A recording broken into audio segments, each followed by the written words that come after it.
ఏమిటో ఇవాళ రెక్కలొచ్చినట్టు వింతగా ఆకాశమంచు తాకుతున్న గుండెనే కొరుక్కు తిన్న కళ్ళు చూసినంతనే మనస్సు నవ్వే మొదటిసారి ఏం మార్పిది ఎడారి ఎండమావి ఉప్పెనై ఉంచెనే కలే కాదుగా నీ వల్లనే భరించలేని తీపి బాధలే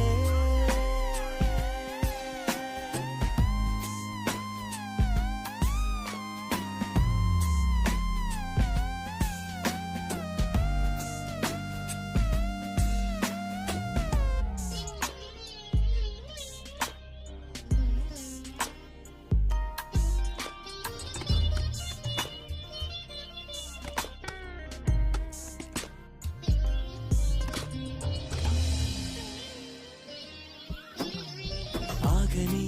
ప్రయాణమై